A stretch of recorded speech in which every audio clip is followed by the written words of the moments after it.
Thank you very much. Welcome. Oh, I've got my microphone working now. Welcome, everybody. They only work when it's live streamed.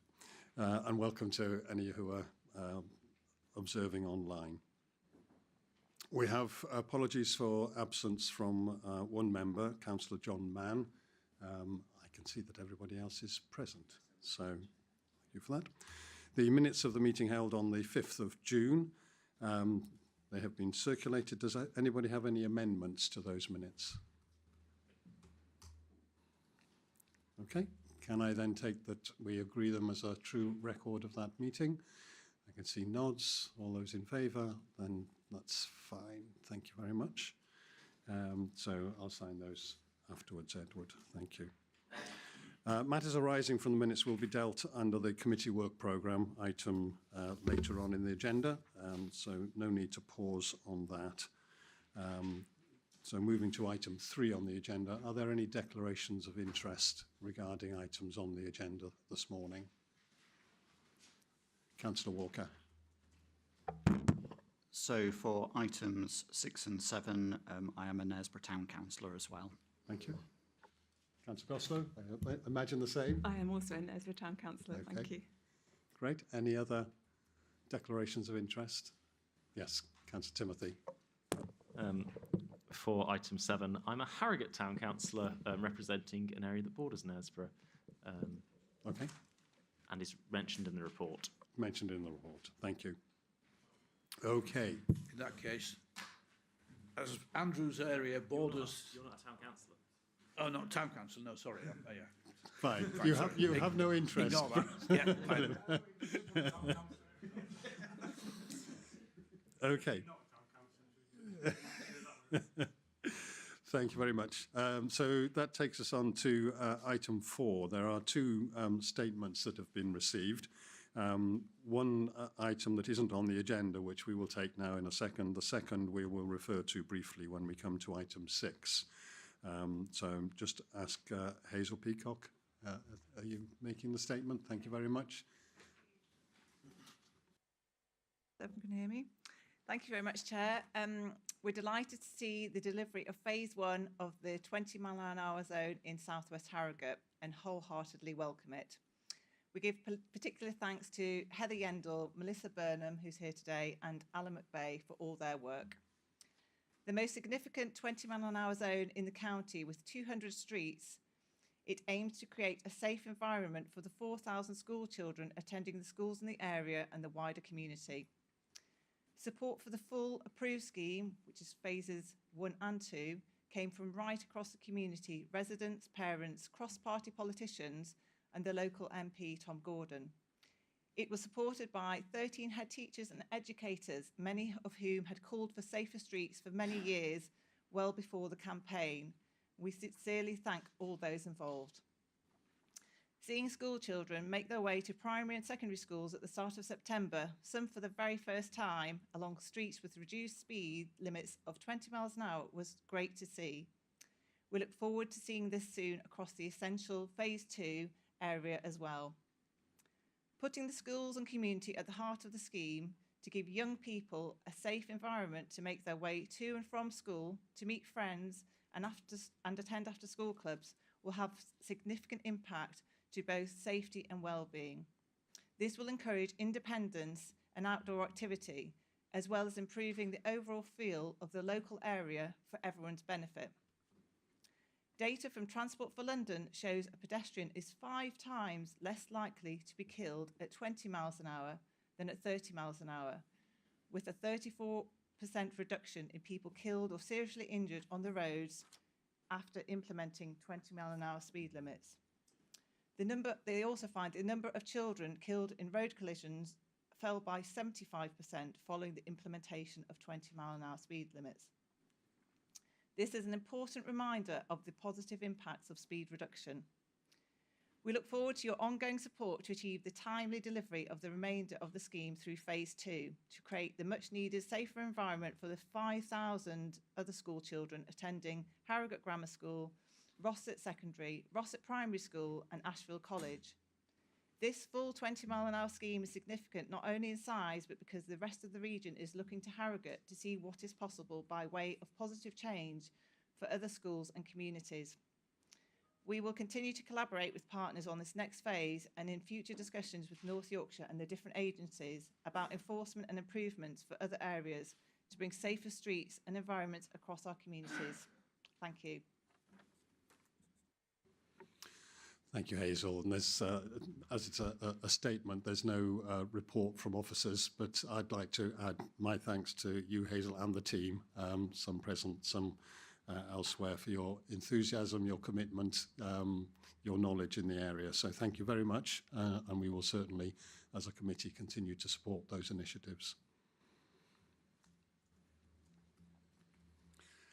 Moving on to item 5. David Skaith, our Mayor, welcome. We have been through a little bit of a process to provide some questions. I have indicated to each of the agenda items this morning roughly what sort of time allotment we have so that we can finish reasonably between 12 and 12:30. But it's great to have you here. Hopefully we can have a good hour's conversation around the areas that we've highlighted. And I know you've got other members of your team that you will introduce. So over to you, David. Thank you, Chair. Yeah, and we have had some questions through previously, so I'll just run through a bit of an overview of kind of what the CA has been up to over the last year or so, joined by my Chief Exec, James, who, if you've got any very technical, in-depth, challenging questions, he's the man for that. Just want to praise, obviously, Hazel's work there as well on the 20 mile an hour zone. We're actually coming to see that this afternoon. We've actually created an active travel fund of £4 million, which is going to be promoting many more 20 mile an hour zones right across the region. So thank you for your work there. And I think it was a great example of how it can be delivered, how bringing stakeholders and parents and everyone together, and how we can replicate that work right across the region. So thank you for your work on there. First of all, thank you for having me here today. Obviously, I am from Harrogate, lived here for 20 odd years. The traffic hasn't improved in that time, as we found out this morning. But it's always nice to be back here in wonderful Harrogate. So we'll obviously be aware that the Mayor of York and North Yorkshire, which is me, this is a brand new role, and obviously devolution and mayors generally have been born out of core city regions. So we think of Andy Burnham, Sadiq Khan, Steve Rodham, et al. We're the first heavily rural and coastal mayoral combined authority, so we really are trailing the way in how devolution is delivered. We know the challenges around the affordability of delivering homes, of delivering transport, of getting access to skills for people right across the region is an incredibly big challenge. If we think of somewhere like Harrogate, we think how challenging maybe somewhere like here. When you start going into the middle of the moors and the dales and these areas, which are very incredibly isolated, it becomes a real different challenge. So we're working very closely with government to really showcase how it can be delivered, as we see now with 2 other combined authorities that came on this year, Hull and East Yorkshire and Greater Lincolnshire, which are, again, much more geographically like ours, and 6 more coming on next year, again, geographically much more like us. So we kind of see ourselves at the head of the curve, so in a really good position. So just in terms of the sort of work I undertake, we are part of the Council of Nations and Regions. That's bringing all the devolved nations and regions together. So we have quarterly meetings with ministers and Prime Minister on that level. I've also joined forces with South and West Yorkshire mayors to sign the White Rose Agreement, which is really was initially about just putting Yorkshire much more on the map and giving it a higher profile. And we saw the great work that Mayors Burnham and Rodham have done over in Liverpool and Manchester, having that joined-up approach to the northwest. We wanted to do the same over here, and a big focus to start off with was improving that transport connectivity, particularly rail connectivity. And we put the White Rose Rail Agreement only a few months ago to really emphasise how it's important that we get that investment into rail right across Yorkshire, and understanding that so much of our connectivity is actually outside of our borders. So travelling from Harrogate to Leeds, for example, York to Leeds, vice versa. So that join-up approach right across the region is incredibly important. Part of that work is conducting a study in between the York and Harrogate route rail line, for example, and wider workings as well, and how that can all be joined up. In terms of the devolution deal in general, it's £540 million over 30 years. That was the initial mayoral investment fund, which I can not spend how I wish. That's probably the wrong term, but we can really focus on some of the challenges that we have in our patch. So one of the funds we created out of that early on was the High Street Fund, which is just over a pot of £10 million. and projects in both Harrogate and Knaresborough have been supported with that, and that's working with both local authorities, York and North Yorkshire with bids, and other organisations across the region, chambers and such as well. We've also been heavily supporting the FE colleges right across the region. We are incredibly blessed, as someone who came to school in Harrogate as well, we're incredibly blessed that we have very high quality schools, FE colleges, universities in our region. So we are in a really good space in that, and we've got into adult skills funding, so post-19 education, about £50 million now going into adult skills in this region, which is the most money we would have ever had going into skills across York and North Yorkshire. We speak a lot to businesses and industries who say that we do create a very good, skilled young person, but it's not necessarily the skills that align to what industries are calling for. So we have an opportunity to now, with our skills strategy and with our growth plan, which we've been creating over the last couple of years or so, to really identify what businesses are looking for in terms of skills and what our skills strategy and how those can be aligned. So we work very closely with all the colleges, universities right across the region to make sure that that is incredibly well aligned. Some of the other areas around house building in particular, so we get brownfield housing funding. The first round we got just over 12.6 million, I think it is. We've just had another 7.3 million come through only in the last week or so. And that's to develop brownfield housing sites. That's delivered so far just over 1,100 homes. Over 50% of those are affordable and social homes. Again, I don't need to tell anyone in the room who lives in Harrogate and or Knaresborough how expensive our region is to buy property and to be able to stay in the region. So emphasising that affordability of homes is really key. Not a project in this area, but an example of one we supported was in Bedale, which again is in a very expensive place to live. We support a project there which is building social homes for rent, and those 4-bed homes are rented at about £400 a month for a family of 4. So incredibly affordable, or more so than it would normally be, but also the energy efficiency of those homes make them only about £100 also a month to live in. So that's how we're trying to tackle the challenge we have around affordability. We are also developing our business and innovation funds, which is a fund of just over £5 million that we freed up as well, and that's to drive investment into businesses to help them become to be more innovate essentially. And we know a lot of the time funding for businesses is aimed at sort of medium and large sized businesses, whereas we've had a big focus on starting from businesses that basically is one person. About 97-98% of businesses across York and North Yorkshire are small or micro, so employ less than 20 people, which is a great benefit for our economy because we've got a real diverse, great mix of businesses all over the region. So we've got a big focus on that, and one of the parts of that fund is actually supporting those businesses to export. It was a project we ran last year, which we spent about £200,000 on, which generates about £15 million worth of export sales to those businesses. That pot of money this year is about 3 times that, so hopefully we'll get 3 times as much trade from that. You'll also be aware that we, just going back to housing, sorry, on one bit, I just missed one bit there. We also became the 9th area to sign a strategic place partnership with Homes England, and that's really crucial to really allow us to speak to Homes England and government more direct about the challenges we face about house building in York and North Yorkshire.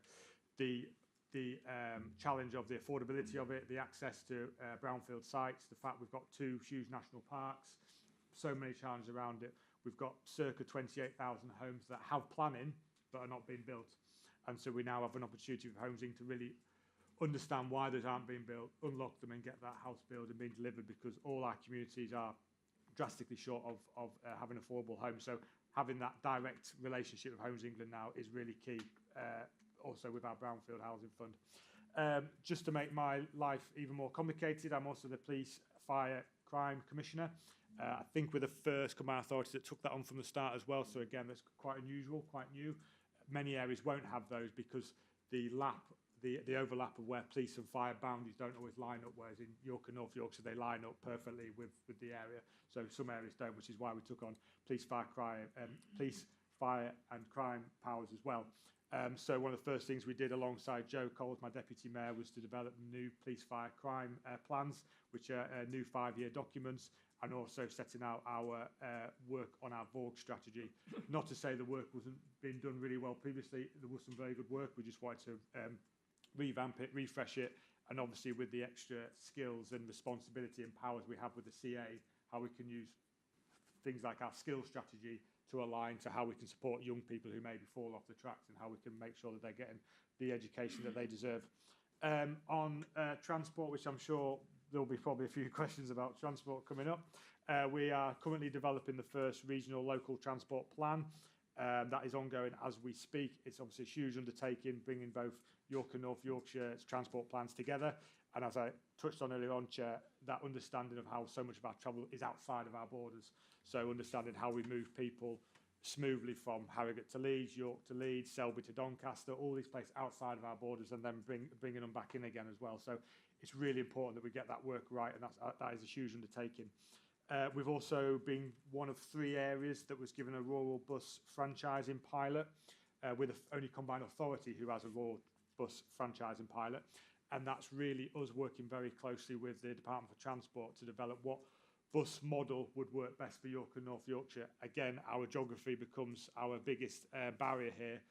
A bus franchising model for a York or a Harrogate or a Selby would be one thing, but again, delivering that into the middle of the moors, the Dales, those harder to reach areas, it wouldn't be the same process project, and it would be incredibly costly. So we're developing what that rural franchising pilot would look like as we speak. So bringing all bus operators around the table. You know, the larger ones we all know are people like First, people like East Yorkshire Buses, but then those small operators, things like the Moors Bus, the Dales Bus, the Filey operators, and how we can bring them all together to develop that model that works. And again, because we're kind of ahead of the curve and other areas are coming on behind us, we want to be that pilot, that test bed, that place that develops this that then can be rolled out on a national level.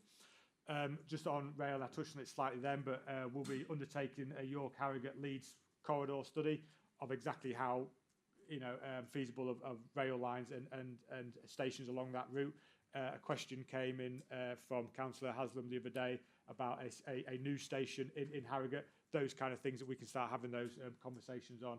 Obviously, we saw the new station that we got the funding for in Haxby, but we are still pressing for more opportunities across the region. And particularly on that, I think, again, Councillor Haslam raised the other day, north to south connectivity and rail in our region isn't bad. East to west is quite shocking. So obviously how we can improve that is absolutely a key. And again, just going on that bus again, with having the rural franchise pilot, we've also got an opportunity to link in those franchising models or whatever other areas around us do and how we can link into those. So what options South and West Yorkshire are doing, how we can buy in, add into those ways of delivering transport as well. Because again, we want those borders to be very porous when people are moving around. So that's kind of rough kind of bit where we've been going through so far. I've got a few questions come up that I can sort of run over if you like, and then if there's any more, we kind of package them into a group if you want to go on there. So just on rail, yeah, we are undertaking that York Harrogate Leeds corridor study to really develop that, and Councillor has them looking at what a station could look like on Clare Road as an example, and sort of how we can look to improve that, and we are developing the local transport plan literally as we speak. Bus and integrated ticketing, again with the White Rose agreement like we just touched on then, between South and West Yorkshire mayors, it sort of sets out how we can work together and have that integrated bus network across the region. There hasn't been an example of where bordering franchise models have been brought in together, if that makes any sense. So how someone's doing it here hasn't really been developed before. We're in a position where we can, at the start of it, really add in or buy into what South and West Yorkshire are doing to make sure it's right at the very beginning. But it needs to be said that when it comes to buses, nothing will be quick and easy. This is a very big problem that we face right across York and North Yorkshire, but we are very much on with it. We've already invested into some areas, for example, keeping the £1 fare, well, expanding the £1 fare for under 19s right across York and North Yorkshire, for example. So we've already started some work, but there always needs to be more to done. On business innovation, I touched on it slightly earlier on, but on the Business Innovation Fund, I say a major part of that was the exporting grant, which did support businesses in the Harrogate and Knaresborough area. Say it was about 200,000 originally. That's gone up to about 600,000 now. Our Growth Hub team, which is a major part of the Combined Authority, has already worked with over 90 businesses across Harrogate and Knaresborough since April. The amount of work that our Growth Hub team do is phenomenal. we've probably got a bit of a job to do to explain to more people what they do and what the resources we have there. But we have well over 700 businesses across York and North Yorkshire who are signed up to the road shows we do, the online skills sessions and such. So there's probably a bit of work we've got to do from the Growth Hub side of things to tell people that we have this great resource there. A question came through about drug use in Knaresborough and county lines crime in general. The crime data does not show a particular increase in drug-related crime in Knaresborough. However, crime data does not always capture the growing issue that residents in particular may have. As with all crime, and we tell people time and time again this, it's really important that we're reporting it so it paints a bigger picture, because then that's kind of how we would assign essentially where police forces and officers would be. So we really need that data. In July of this year, Harrogate and Knaresborough, we were targeted as part of the Operation Tornado, which is a recurring operation targeting different areas across the county. And so they really have a day of basically very intense police presence in an area. I was fortunate, I've been on one of these days, and it really is a very impactful day, and it really does show that strong presence of the police in the area. I should probably, at this point, say that my older brother is a police officer in the area. I should have probably stayed at the start. We were going through everyone's issues, things. But I say the police and fire crime does set out drug offences as a focus, because we do know it is on the rise in certain areas. And we are very much focused on, and the police chief and I and Joe Coles very much focused on that prevention and early intervention work around policing. Local policing team have listed one priority as Operation Magic, which focuses on dispersing county lines crime and identifying persons involved and gather intelligence. And again, it comes back to that. We need people to report so we can gather the data. We've got it all in hand. So that's kind of the questions that came through, Chair, if that's okay, and rough overview of what we've been up to, but happy to take any more. Thank you very much. I'll open it to the members. I'll take Chair's prerogative to ask one question first. You have a leader of our council behind you, Councillor Les. So just the question about the opportunities to synergise rather than duplicate or step on toes in terms of the responsibilities that you have as a mayor and the areas that we as a subcommittee of North Yorkshire Council would want to take forward. So do you want to just sort of comment on how that works? Yeah, so I suppose the real simplest approach is the combined authority is made of myself and leader from North Yorkshire, Carl, and leader from York as well, Claire. And they're sort of the three people who make up the combined authority. When we are developing plans, business cases, whatever it may be, opportunities across the region, it's very much working with all three partners. We would class ourselves a partner than the other two. So it's very much not me coming in with my own and just saying we're going to spend this money here. It's very much a collaborative working with both York and North Yorkshire, not just at leader level, but very much through the officers. So when we are developing a transport strategy, for example, it's very much working with the transport teams from both York and North Yorkshire in conjunction with us, I suppose, then become the kind of conduit of bringing it all together. Same when we're going out for call for housing sites we want to develop with our brownfield funding.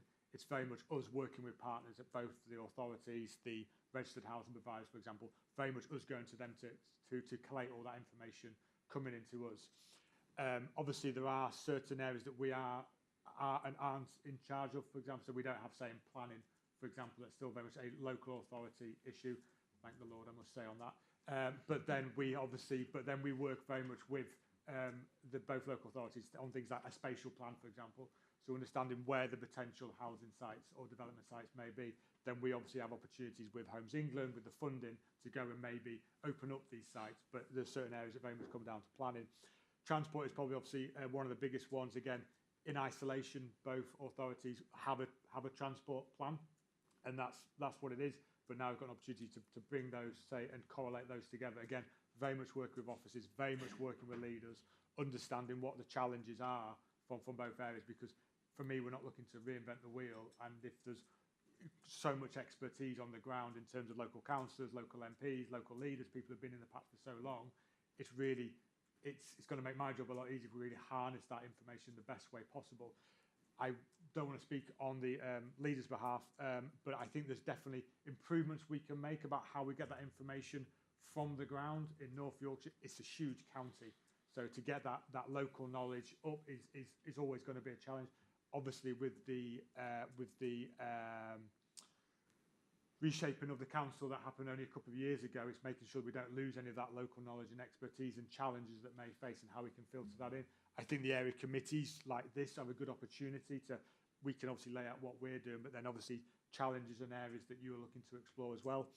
One of the things we did early on was 1.5 million went into creating a plan for every town, for example, and that was very much us handing over money to York and North Yorkshire to say, we want you, with your partners, with your areas, to create a plan for every town, so then those plans can come back to us. So essentially, we'll have a list of opportunities in each area for us to then go and explore, potentially invest, potentially bring different investment in, or whatever, maybe even there's just levers that need to be pulled. So it's very much us trying to reach into the county, into the areas, into both leaders and say, how can we work collectively? Undoubtedly, there are, for me, for example, coming from a small business owner, high streets is a big passion of mine. Coming from a sports background as well, movement activity in sport and men's mental health are a big passion of mine, which is why we've developed plans and strategies around those. But they're very much working in with some of the challenges we do face in York and North Yorkshire as well. It's not very much doing that in silo. We have a challenge, for example, around improving opportunity for movement and activity across York and North Yorkshire. How can we develop a strategy that works with that? But again, very much working with partners. Thank you. Councillor Haslam. Thank you, Chair. You needn't necessarily answer the two things that I'm going to mention because they follow on from the question that you've already tried to answer or started to answer. The first one is about a station on Clara Road. That actually fits very well with your outside borders because there's about 9,000 people would have access to that, and most of those actually work in Leeds. There's also 3 schools there, which would also add to the safety issues and around our endeavours to help children get to school safely. There's also a business park there, and of course that will help your drive to make the economy stronger. So I would just support that, and I would also just add that although I saw you yesterday and we talked about Haxby's initial expectation on passengers journeys is 250,000 a year, but my estimation is that Clara Road will be about 400,000 a year, about the same size as Hornbeam Park. So I just push quite hard on this because I think it actually answers a lot of your questions and could be, I know you said yesterday there's no such thing as a quick win, but maybe this could be a quick win, particularly as the plinths are already laid there and were laid there for the platforms, and they were laid there in 2005. On the second thing, Chair, I welcome your response on crime, and just one of the questions that you might want to ask of the crime team is I'm very concerned about child exploitation. Earlier this year, I did have a young man a child of 13 arrested in my area for possession of Class A drugs. And I suspect that child exploitation, county lines and those type of things are, and if you actually ask how many children are on the child exploitation / vulnerability list, then you'll find that's quite a high number. So I would ask that you ask questions there as well. Thank you, Chair. You can respond if you wish. Yeah, I will. I'll just come back to those. Yeah, so Councillor Haslam, we spoke yesterday on this, and absolutely, I think on the station we have an opportunity to explore that. As we said, we have Haxby and the information, the data about how that business case and plan was developed. So we've got an opportunity to almost replicate that with any project, how it can be linked into to growth, which is a huge word that's been thrown around a lot at government, and then also into our housing agenda as well, and how we can build those houses. So any opportunity, particularly around transport, that benefits the development of housing and business is going to be something that we need to explore. And we need to be moving people around much more sustainably across our region. I mean, anyone who's driven into Harrogate, I was going to say in the last decade, but it's really bad, isn't it? Let's be frank. And so how we can take people off the road and put them into much more viable, reliable, cleaner, greener modes of transport. I mean, just an example, I think I told you this story yesterday, Councillor Haslam, but my mum, who lives on St Mary's Walk, we had to get to Harrogate Hospital quite recently. It's 2 miles, is it? I don't even think it's 2 miles. It took an hour and 15 minutes by car. So that's just absolutely crazy. I'm not saying we're going to put a cycle road or a car road straight across the stray, but we've got to be looking at opportunities where we can improve transport across the region. If you could not minute that bit about the stray, that'd be great, Edward. Just on the child exploitation, absolutely. Joe Coles, who leads on this side of things for me, is pressing on these areas all the time. Things like child exploitation, county lines, is undoubtedly a challenge that all areas face, and I'm worried that we do face it potentially higher than other areas. One of the Operation Tornadoes I spoke about in Harrogate, I did go to one in Scarborough, and part of that was the child exploitation element of drug offences in that area, and it was someone who has, young children. It was quite shocking to see, actually. So it is absolutely a priority for myself, Joe, and I know the Chief as well. Yeah. Thank you. Councillor Timothy. Thank you, Chair. You might be interested, actually, Mayor Skate, to know that there is a cycle route that goes right along the southern edge of the Stray. But part of that route is Williston Road, which is a road and a footpath come cycleway that goes between Harrogate Hospital and the Stray. The footpath element is unfortunately unlit. And hospital staff use that path to get to and from their shifts all hours of the day and night. I've been told that residents of my division, I represent the Stray, are starting to get concerned for their safety when they're walking down that at night. I've taken this up with North Yorkshire Council, and I've been told that to light this path would cost £12,000. It's gone on the programme of works with North Yorkshire Council Highways, but I've been told that if I can find some funding for it, that it can be moved up the list. In correspondence with the Deputy Mayor for Police, Fire and Crime, I was told that no funding is available from the Combined Authority for this kind of crime prevention. Will you look into providing such funding in the future? It's certainly one we can take away and explore if it's an opportunity with maybe the Active Travel Fund or areas as well. As I say, that fund will be going live quite quickly, and we're working, obviously, going more forward with Active Travel England as well to how we can support projects right across the region to encourage more people to cycle, because we know one of the main issues around cycling is not necessarily the physical infrastructure of, say, a cycle path, but it's just the feeling of feeling safe and in a safe environment. So things like lighting, for example, has a huge positive impact on that. So it's something we can certainly take away and explore. Yeah. Yes, Councillor Slater. Thank you, Chair. A couple of questions, mostly transport, not going to lie. It's such an issue, it really is. So you talk about the York Harrogate Leeds transport corridor and a study, etc. Part of the problem that we have with rail between Harrogate and York is the fact there's a single track between Knaresborough and York, and this massively impacts on the amount of trains that can run, the speed at which they can run, and introducing new halts like the one that Councillor Haslam's talked about, and that there's a potential one in Knaresborough as well. It tends to part of the hesitancy of Network Rail to look at things like that is that will slow down the journeys. What would really, really help is having dual line.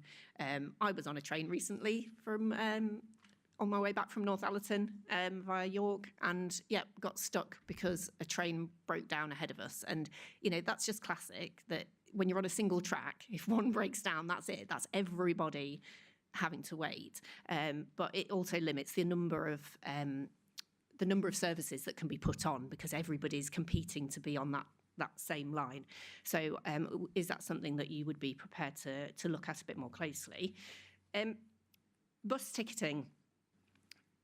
There are these arbitrary borders. I realise you've spoken about, looking with your mayors across Yorkshire at potentially doing something. But just for example, theoretically, if a young person in Harrogate could get a bus all the way to Scarborough, I'm not sure how they would do it, but it would cost them £1, because if you're 16 to 19, it's £1 across all of North Yorkshire.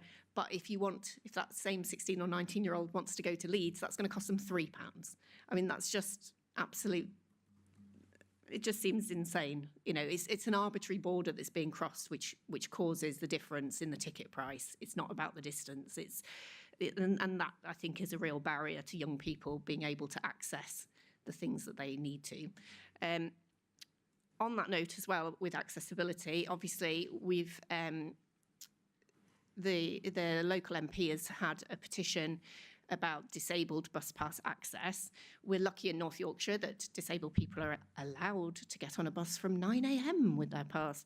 I know it's 9:30 in some other parts of the country, but there are also other parts of the country, many other parts of the country, where they are allowed to use them at all times of the day. So can you please let me know where you are with that, your thoughts on that? And then the last thing is not transport related. Just you mentioned Adult Skills Fund. Can you talk a bit more about what the financial commitment to Harrogate College specifically is? Because you sort of talked broadly about York and North Yorkshire, but what does that look like on the ground here? Thank you. I'll take the last one first. I don't have the specific number going to Harrogate College, but we can certainly find that out for you. We do work very closely with Harrogate College there, and we did support them with their getting the funding extension that they needed to make sure the work could be carried on that they needed to. But I don't have that specific number on it, but I can get that for you. In terms of the ticketing costing, if you're 19 in this region, then that's exactly why we're working with with Oliver and Tracy, mayors there, to obviously have that more joined-up approach, as you say. It might be a good way to keep people in York and North Yorkshire and not heading out, but it is certainly a challenge. It's something that we are focused on, how we can have that border kind of out of the way in that sense as well. And on the rail, again, I agree. That's why we're looking at that corridor study, exactly what would those improvements need to be. With GB Rail coming online over the next year or two, or maybe slightly longer, I'm not sure, we've got a lot more say into what we want to see from rail. The investment in transport in general in the north has been shockingly low compared to the south and the southeast, even more so into rail. So we've got an opportunity to really feed into GBR from the very start about what our needs and requirements are, and such as things like single rail, the amount of freight, for example, that also uses our rail, which has an impact on both business and commuters as well, is a really big concern as well. But that's why we are carrying that corridor study out to explore exactly what the challenges are and how and what those improvements would be. Oh, sorry, on the people being able to use the bus pass earlier. That's something that is something that we are looking at as well. I hadn't realised there was such a variation between some areas 9:39 and others that aren't. So it's something that we are exploring as well as we speak. Yeah. Thank you. Councillor Aldred. Welcome back to Harrogate, Mayor Scaife. Yeah, gridlock. I look forward to tomorrow's Stray Ferret headline. Mayor wants a highway across the Stray. You'll no doubt be aware of the work of the Stray Defence League and our relationships with them.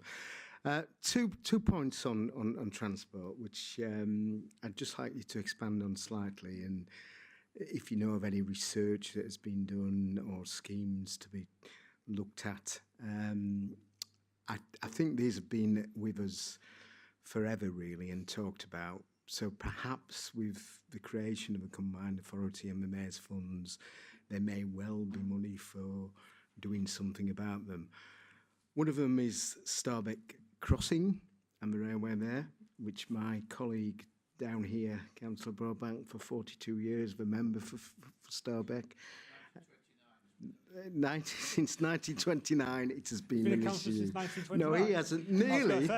Nearly, but no, only 42 years, the councillor.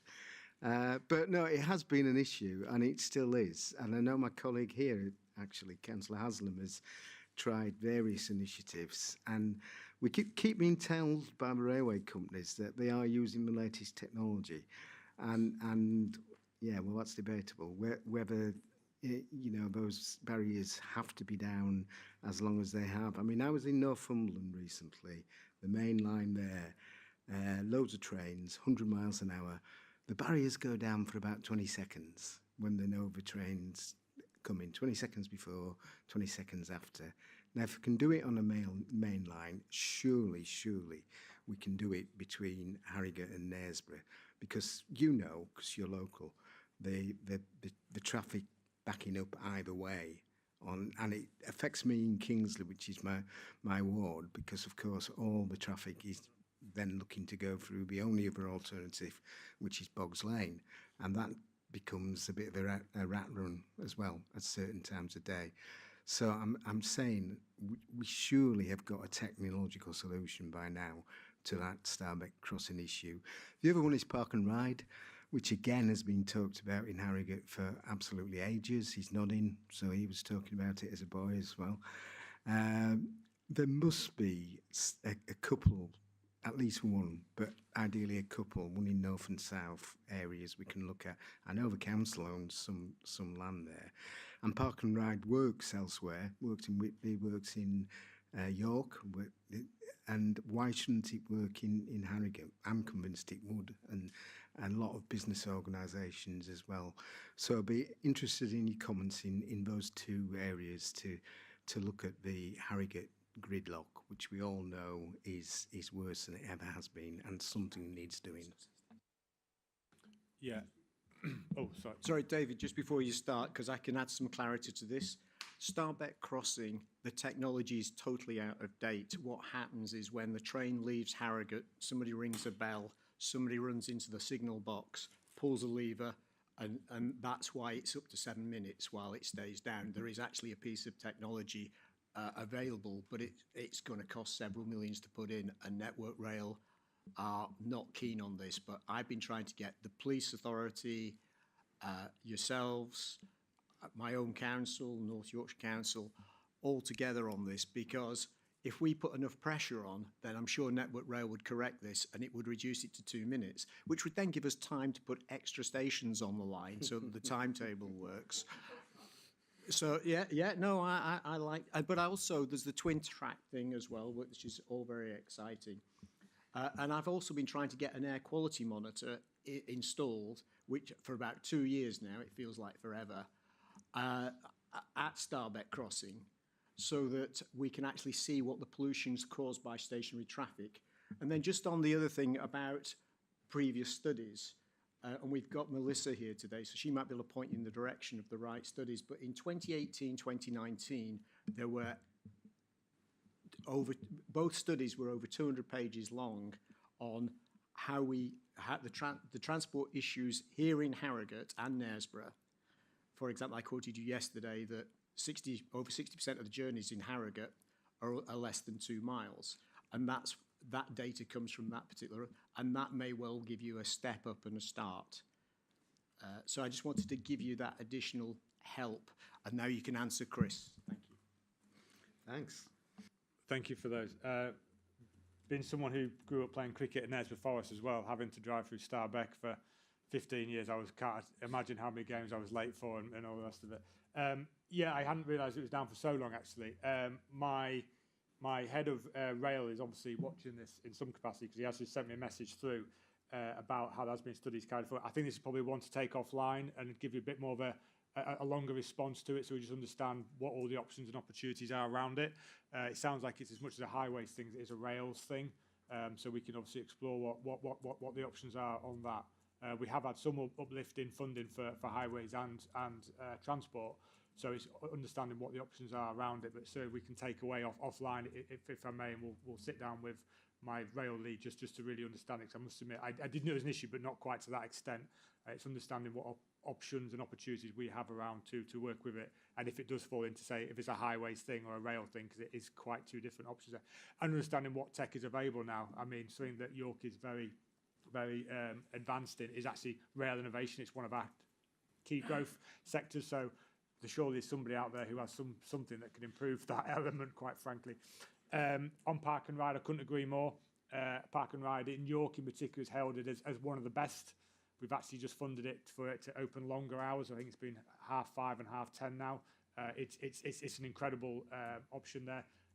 I think that it's certainly worth exploring for Harrogate. We've got to understand how we take that traffic out of the city centre, quite frankly, and coming through town. If you drive past Sainsbury's in the morning at this time of day, it's backed all the way back to the roundabout, and it's only getting worse. And then driving all the way, all the way straight down that road, if you go straight through Harrogate off the, it's just awful. So we have to be looking at something. And if we want to develop more housing, and as more people move to the area, which is great, we've just got to have more cars on the road. And it gets to a point where we can't build roads across the Stray. Just like to point that out, Calvin. So it's understanding how we move people around a lot more sustainable. And that is obviously using active travel, it's using better buses, but if it's all gets stuck in traffic, it's not going to improve. So we have to develop systems in place. And Harrogate does geographically makes sense to have a park and ride, but I don't know the availability of space around it. Again, that's one for us to explore. But obviously with North Yorkshire and developing our spatial plan as we are now as to what options we have, but it does seem a sensible option to have for Harrogate, certainly, yeah. Thank you. I have Councillor Walker and Councillor Schofield on my list at the moment. So, Councillor Walker. Thanks, Chair.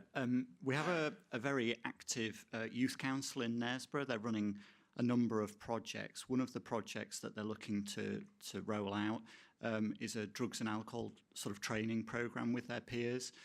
I've supported them with a locality grant, a very modest amount. I'm just wondering if there's some support that you might be able to give from your mayoral office or fund. Thank you.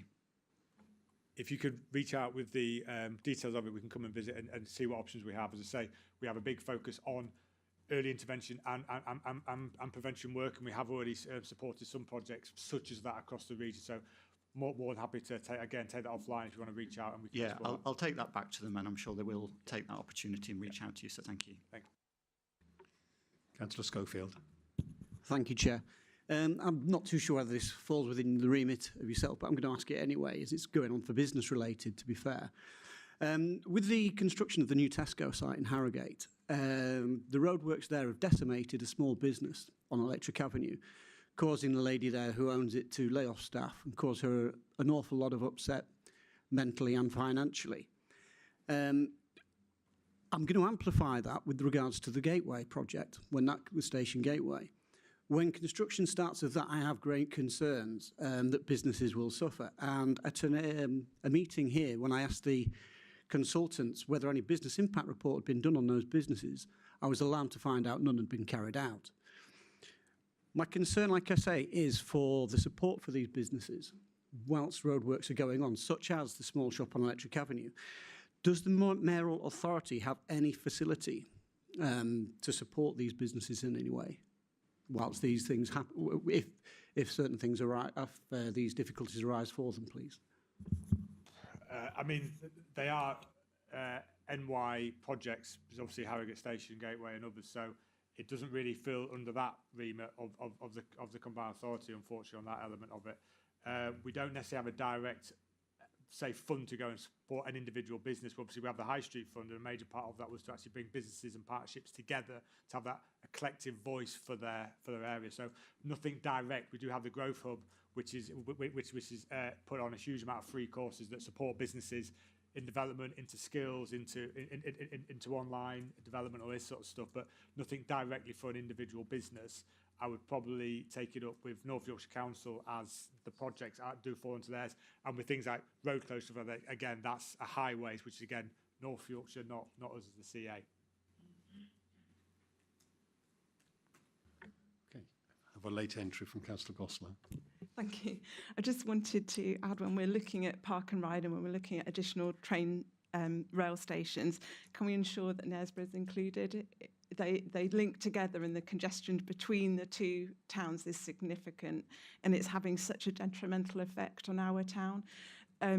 We have also seen a huge amount of development and more to come to our town. It's creating isolated communities at the far ends with no sustainable transport links. So a rail station on our east side development, which is one of your questions we've sent to you, would fit within a sustainable transport plan to take more people off the road. Congestion is failing our town, failing our tourism, the well-being of residents.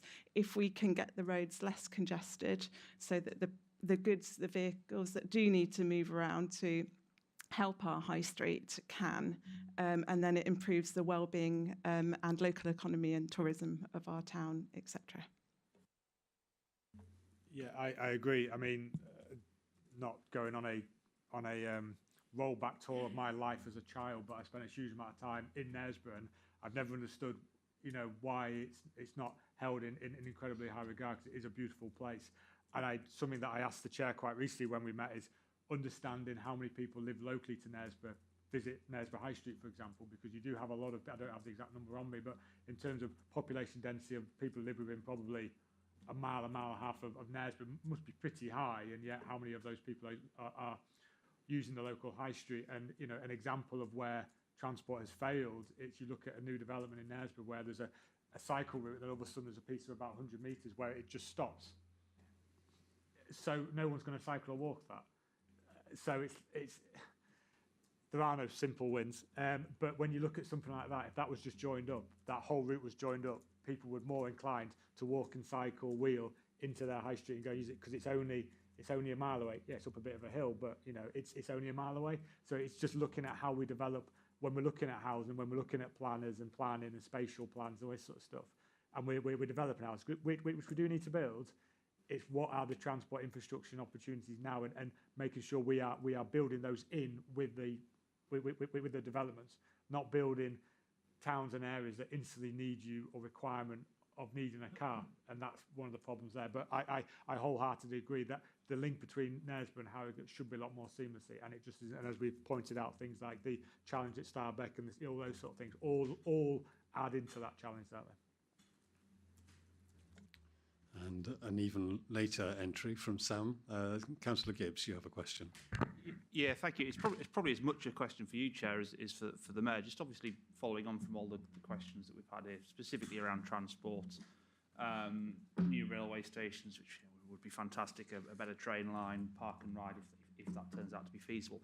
How, going forward, if these are going to be scoped in some way or pieces of work are going to be done, how can we as a committee be involved in that, or even as individual members who have a specific issue perhaps in their ward? And how will that relationship work going forward between your office, obviously in the mayoral office, and us as not just Harrogate and Knaresborough Area Committee, but perhaps North Yorkshire Council? Just obviously keen for a dialogue to remain open, and that might be one for you, Chair, that you have to, you're the person to do that. But just a question about how this might proceed going forwards. I may briefly, but I'll go, because we've literally this morning before this meeting had a briefing on the town investment plans, which is a resource that's come from the combined mayoral authority, but is being delivered by North Yorkshire officers. Having shovel ready, or at least plans ready, I've been very keen to make sure that this committee, with its delegated powers, is I don't know whether it can drive. That would require commitment, and that therefore requires us to have a conversation about what we actually drive and what we can commit to. But I'm certainly keen to make sure that town investment plan, which will then lead into potential future investment from the combined authority, is central to our work programme. So that's my brief response. David, if you'd like to. Yeah, and I would say something similar. I think that's the strength of the area committees. I've been able to visit every single one across the region, and the opportunities for you to feed in information into what you want to see from your areas, and how that feeds into those local plans, how that feeds into North Yorkshire Council members, leaders, officers, I think is really important. We are all here to make all our areas better and improve that. There is no hidden agenda here. We are trying to get as much money, opportunity, improve our region for everyone who lives here. It's, as simple as that. And if we've got information and knowledge and expertise on the ground that can be fed in through area committees, through local MPs, whoever it may be, then we have to be able to take in that information. Now, how that works, because you could obviously have thousands of people who've got 1,000 different ideas, so it has to be done in a concise way. But there is certainly, that's why we have the local plan for every town, for example, to basically feed out some opportunities of how we can show and bring those improvements in. But I think the area committees is a great opportunity to, however that would work, and that might be one for the chairs of area committees come together, I don't know, but certainly there's an opportunity to have that information fed in from all different parties and different areas represented here to be able to feed into that. If I could just come back on one, Harrogate College currently get 400,000 in funding, and that was set to increase with the extra money we're getting for skills, for construction skills, and the skills innovation funding that we've got coming through as well. Final question from Councillor Broadbank. Thank you. Obviously, I've been a long time, councillor a long time, and the same issues have been coming up, and of course there's been good intentions, discussions, etc. And we still have very little on some of the issues still there. My question, obviously, when your mayoral role was created, it did mention you'd be involved with traffic and etc.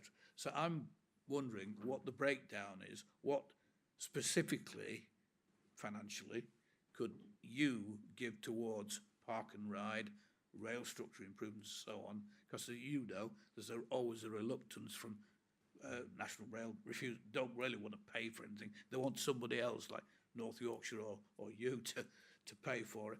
What contribution can you financially make towards the big transport issues of the day? And I think that's something, because I mean, as I say, we've got good intentions.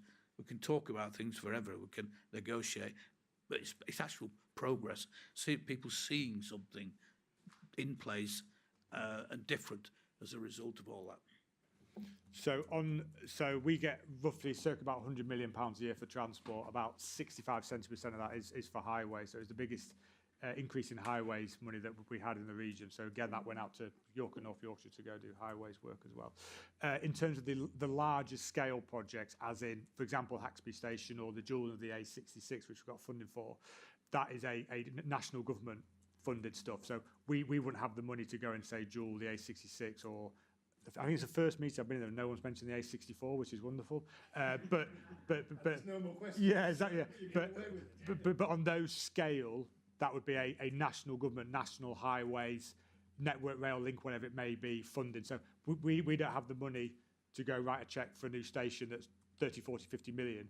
It would be us bringing partners together, stakeholders together, developing the business case, the importance of it, and then going to government and saying, if you invest in Haxby Station, for example, at £20 million, what that would do for the growth in the economy, for building thousands of homes around the area, improving the connectivity. So our job on some of those levels is being the conduit, bringing it all together, showcasing the business case, and then go and get that money, which is, for example, how we got things like the A66 funding, the A59 at Keckskill, York Outer Ring Road, Haxby, so those projects like that. On more like day-to-day running of, say, supporting a bus service, that's when we do have a lot more say in, obviously, working with both local authorities. So if there was an opportunity to, which we funded an evening bus between Panel and Pateley Bridge, for example, that's something where we could like step in and support that, supporting the £1 bus fare for all under 19s, that's something we could step in and support. Park and ride extension hours, those things. So there are those small, I mean, we are still talking millions, but they're smaller ones, whereas if you're talking about a project that's going to be 100 to 300 million, we don't have the money for that. That would be us going to national government, bringing in people like Homes England, Network Rail, the landowner, if it's owned by the local authority, the land maybe, bringing them all together, and then us understanding what levers we need to pull to make it happen, and then how we can go to government and get that extra money out of it. I was thinking Park and Ride, could you help with North Yorkshire on Park and Ride? Because it's been raised over 10, 15 years, and we're still talking about it. And again, on that could be an opportunity, just, you know, thinking outside the box. If, for example, there's some land owned by North Yorkshire Council, then we could maybe work with them. We could work with a bus operator. We could bring the people in, and then if there was a funding gap that we could viably fill, then yeah, that's something we could go in. But I can't sit here and say, yeah, we could go write a cheque for 30 million to go build a park and ride and buy 30, 40 more buses and train 30, 40 more bus drivers. It would have to have a solid business case behind it and understanding. But that's where we step in and go, okay, let's develop that. Let's see what that would look like. What would the funding maybe? Is there something where we could put money in, these people could put it, and see from there. But if it's a really strong, viable business case as well that could support housing and grow for the economy, then that's again where we could go to national government and say, actually, this hits all your criteria as well. Can we have some more money, please? Thank you very much. Thank you, David, for your attendance. And James, you've been feeding him little bits, I'm sure, and others who are online, wherever they are. So thank you. We understand this will be roughly an annual affair, but you've opened the channels, and I'm sure there'll be other communications as there have been already. So thank you for your attendance. We move now to item 6 on the devolution of Knaresborough Market to Knaresborough Town Council. John Clubb, Head of Parks and Grounds, has joined us. If I can, however, before I ask John to introduce the subject, draw your attention to Statement 2 that was on your desks. It's not going to be read out, but I reckon you can speed read it faster than it would have been, and it is a useful contribution from a significant business owner in Knaresborough. So I'm going to pause for 30 seconds to allow you to speed read it, and then I'll ask John to come in.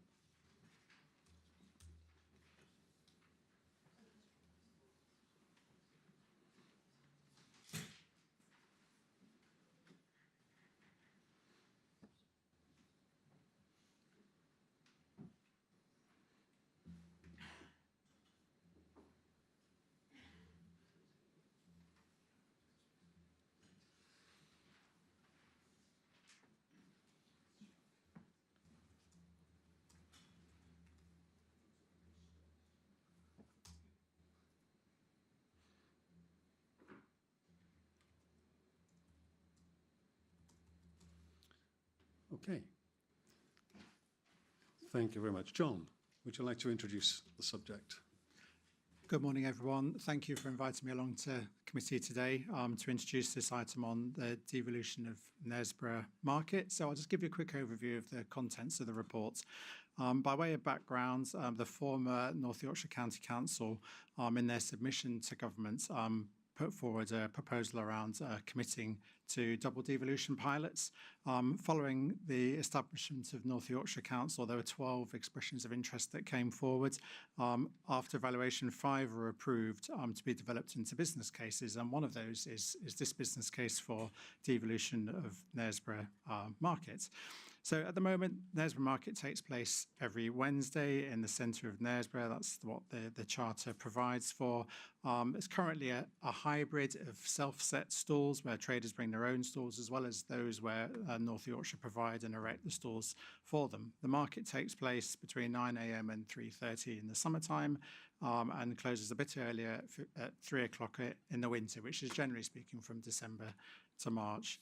The business case submitted by Knaresborough Town Council after they agreed to submit that at their own meeting on the 19th of May 2025 basically sets out their ambition of how they'd see the market developing if they were to run it. And really building on the historic significance of the local area, providing opportunities to provide links of education, the voluntary sector, as well as a platform for entrepreneurs to try out market trading in a supportive environment. In terms of the business case, it also sets out how the officers of Knaresborough Town Council would provide the backroom staff to support the administration of the market, as well as that more operational front of house role supervising the market each week. The proposals as well around making some investments on an e-booking system for traders and also to ensure that they have an operative with the relevant Chapter 8 qualifications, which relates to being able to close a road appropriate to facilitate the market.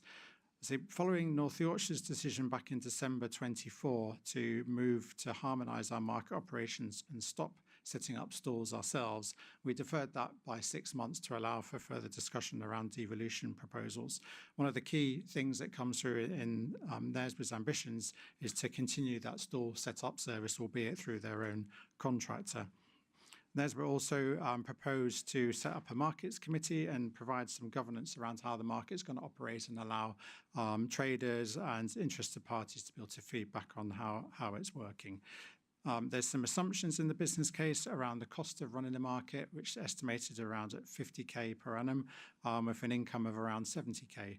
In reality, looking through our budget information, and we've shared this with Knaresborough, income has tended to be around the £60,000 per annum the last 3 years. So there is a gap there, but there's still headroom in terms of the operating costs before any other benefits are realised. In terms of consultation undertaken, obviously there's been a lot of close working with the Town Council, liaising with the clerk and members and officers of the Town Council, and that will obviously continue now over the coming months. In terms of financial implications, I think key things that are highlighted is that North Yorkshire Council will have some modest redundancy costs should this progress, because we have staff at the moment who set up the stalls, many of whom have been doing that for some considerable time. We also have a markets officer who 1 day of their 2 days per week is focused solely on Knaresborough Market, so they will have some protections under TUPE as well. One other note around financial considerations, within North Yorkshire's medium-term financial strategy, there was a saving of 12,500 allocated to cessation of stall setup.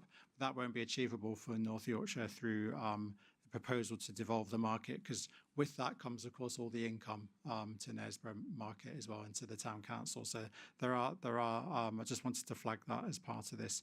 And finally, as a financial consideration, I've had a request from the Town Council that we continue to fund the road closures up until the end of this calendar year, which is estimated at about £5,000.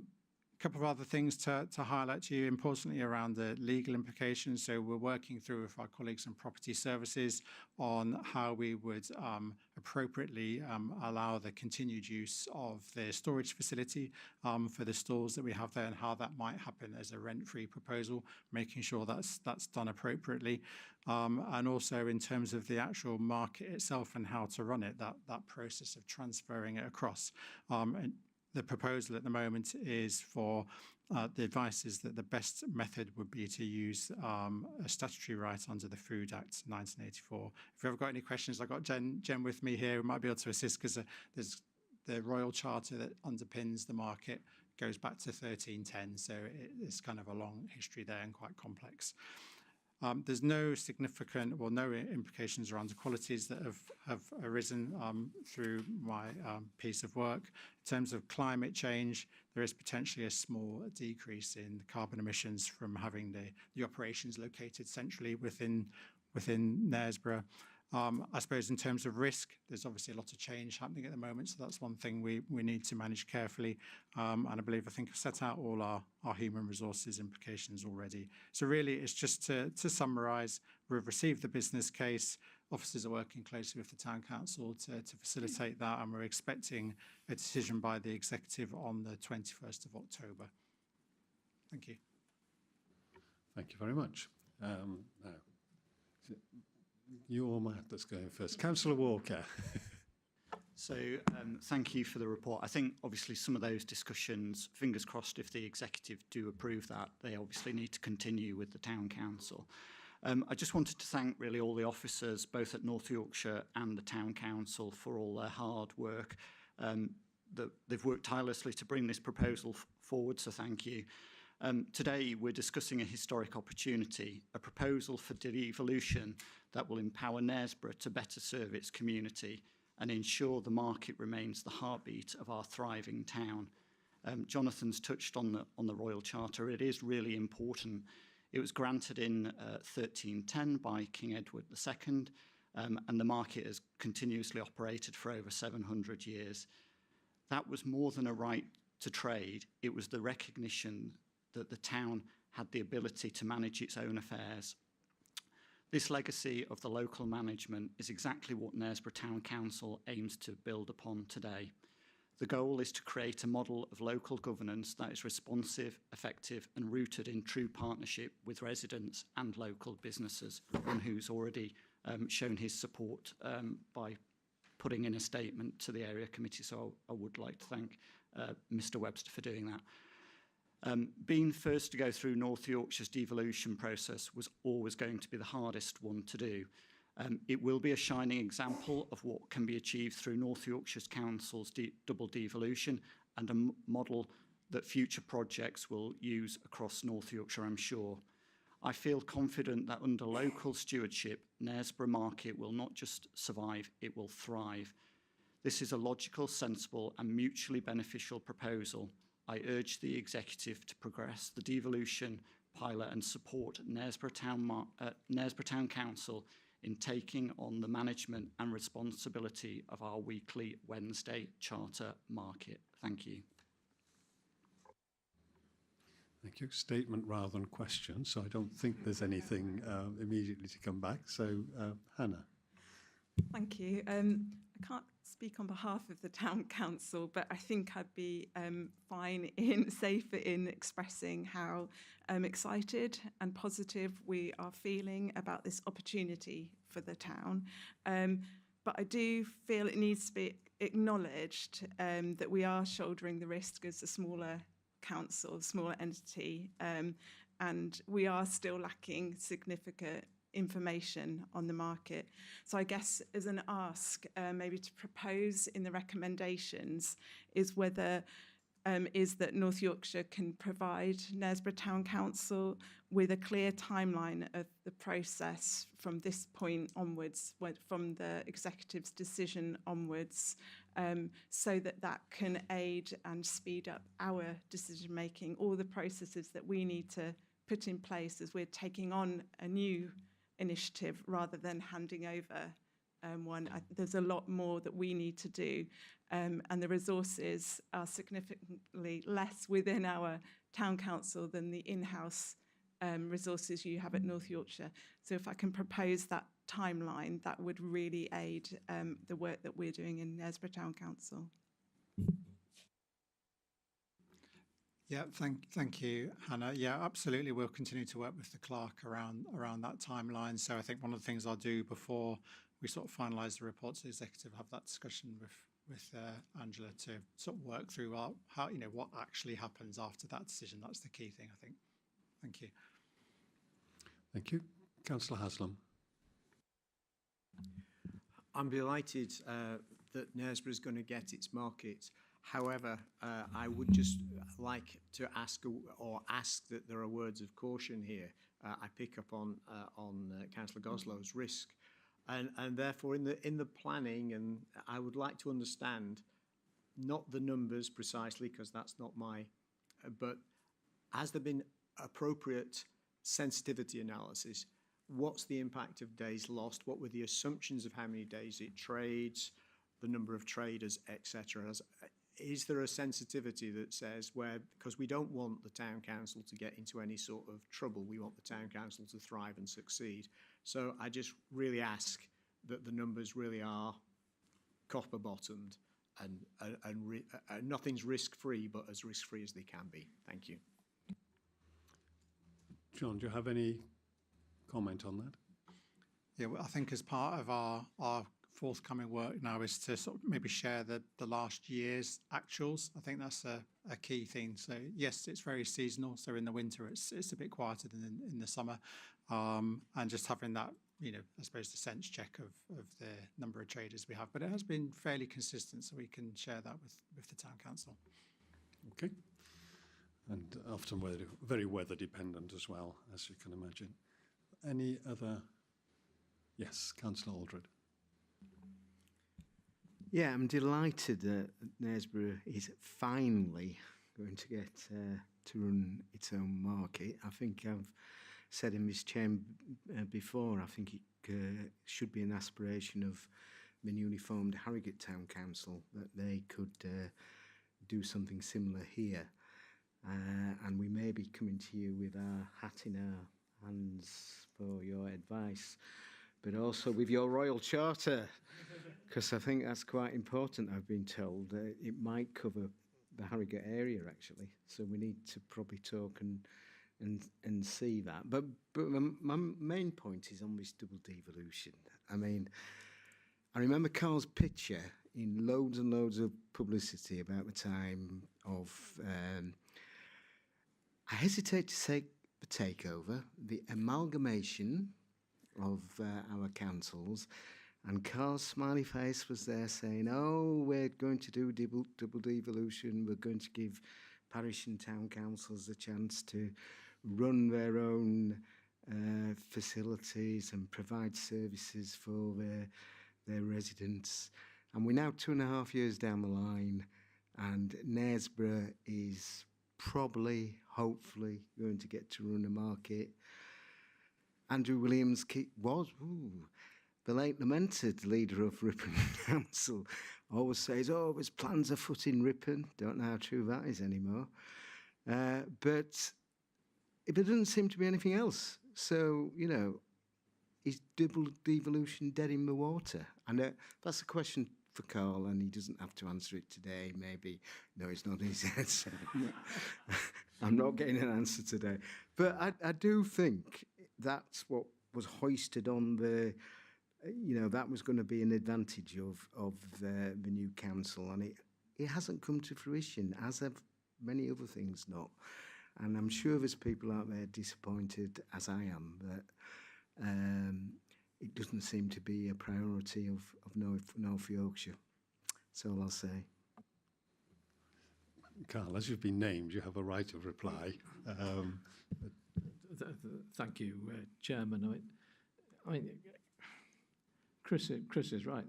It is slow progress, but I think at the same time, as you refer to all these pictures of me saying that we're going to do double devo, we also said that we weren't going to abdicate our responsibilities, that we would be delegating them, and it does take time to do that. Yeah, it takes 2.5 years to do that. Thank you, Councillor Les. Any other questions? I might make a summing up comment. So I just want to acknowledge, and I'm familiar with the long journey in Knaresborough, the effort of local traders, actually, the concerns that they expressed, the perseverance that they've shown, along with the Chamber of Trade who have supported them. The Town Council is doing sterling work, but in very difficult circumstances in terms of the risk that we've all referred to. So we can welcome the stage that we've got to, encourage the exec in October to look at the wider benefits as well as the pounds, shillings and pence. They're not irrelevant, but Knaresborough is very proud of its market, and I think there might be. Oh, we just had a performance of the Castle Riots, haven't we, in Knaresborough recently? I hope that wouldn't happen again, but you'll need to check on the website for the Knaresborough Riots. Interesting, yes. So thank you very much, John. And with the extra information around the timescales, then we hope that the exec will be favourable towards this in October.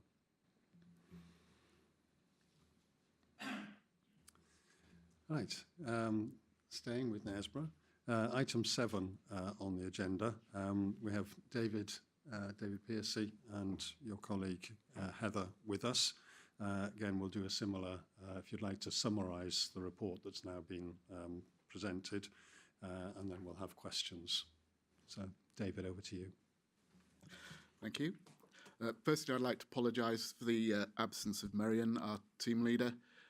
He became a father for the second time in the early hours of this morning, so understandably he's with his family at the moment. I'll also apologise if I'm not as au fait with the report that Marion's been party to writing. I will do my best to précis the report and then answer any questions you have.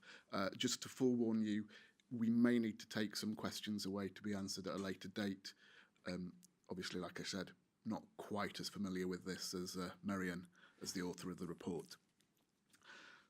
So, the report was produced in response to a severe localised weather event in Knaresborough, which occurred on the 6th of May 2024. The Lead Local Flood Authority has a responsibility under the Flood and Water Management Act to investigate these reports and liaise with other risk management authorities during and post these events. They also have a responsibility to produce the report and then publish its findings, conclusions and recommendations. Just to summarise the event, the report uses the best sort of available data along with accounts from residents. This helps inform our understanding of risk across Knaresborough. The assessment of risk did identify a strong correlation between the worst affected locations and the mapping that shows areas of high and medium risk. And it corroborates the magnitude of the rainfall that was observed. The event was approximately 54 mil of rainfall within a 35-minute period. To put that in context, the average monthly rainfall for May is 43 millimetres. So that's more than the monthly rainfall in just over half an hour occurring in one area. The storm itself was quite widespread. The intensest part of the storm covered from around Knaresborough Borough Bridge down to areas of West Yorkshire, which there was equivalent localised flooding occurring. To put it into further context, that rainfall intensity equates to a storm event of approximately 1 in 516 years. So current drainage design standards are for no above ground flooding in a 1 in 30-year event, no flooding to properties in a 1 in 100-year event. The intensity of that storm far exceeded current design standards, and it also exceeded reasonable worst case scenarios that could have been effectively forecasted. Knaresborough is served by a comprehensive, complex network of integrated highway and public surface water and foul sewers. As well as considering the exceptional rainfall, the report considers the best available data, condition of the drainage networks. We've obtained data relating to those drainage assets from colleagues at North Yorkshire Council and Yorkshire Water. The report makes several recommendations and conclusions.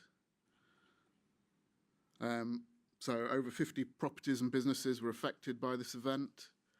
It highlighted key areas of risk, which were predominantly due to localised topography directing surface water exceedance flow.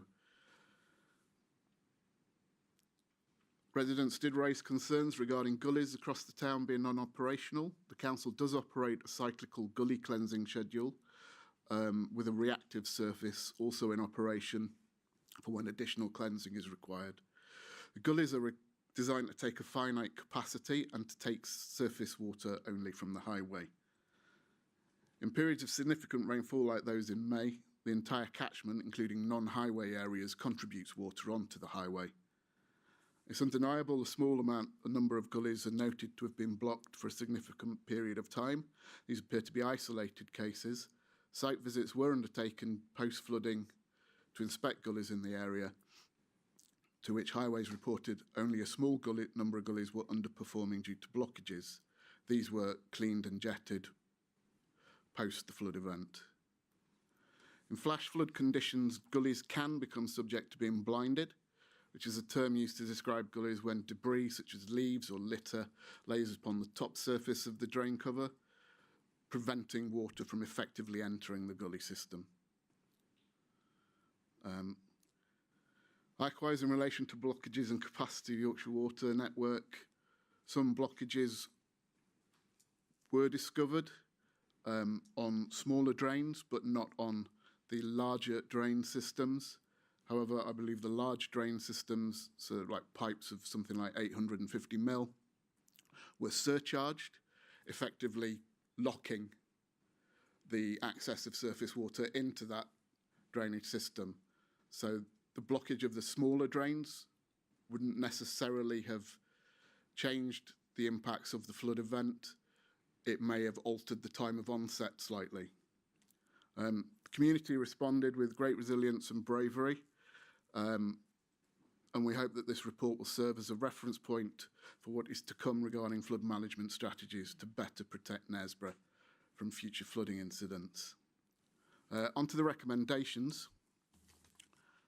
Rather than reading them all verbatim because they're quite short, I'll try and provide a little extra context around them to hopefully provide a bit greater understanding. So the first recommendation, we do intend to submit a bid for GIA funding, which will be based on either the new rules that are due to come in. If they don't come in on time, the funding bid will be based on the old rules, in an attempt to gain an offer of property flood resilience for properties affected by that 6 May event. The amount of funding secured will depend whether or not we can then spread that out further to other properties that could be at risk in the future but weren't affected by that particular flood event. So the second point, whenever we get a call, we need to ensure we react quickly and liaise with relevant authorities. We'll also ensure that if the reports of gullies blocked or blinded, that we react and respond, make sure they're cleared. The third point is a recommendation to Yorkshire Water to implement, consider and implement appropriate options. We have been told we expect an update on this by the end of the month. So once we get that, we will forward that on to the relevant folk.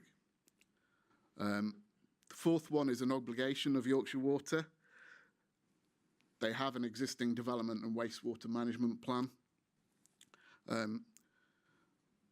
They'll need to continue to develop that plan based on new growth predictions for the area, and we'll be working with them to ensure that. Point 5, looking for opportunities that are identified either through the Development Wastewater Management Plan or Combined Sewer Overflow Reduction Plan that Yorkshire Water are currently undertaking, and where sources are identified, then we're going to be looking at all opportunities we can use, such as water quality, growth predictors, flood risk, to try and deliver flood risk benefits. So to look at areas where there's surface water issues, can we retrofit some kind of stud scheme to help with that? What are the opportunities to do that? Which then obviously releases impacts on combined sewers and so on. So the sixth point, so we intend to work with communities to encourage and promote the improved level of resilience. This is not so much about the emergency response to that flood event.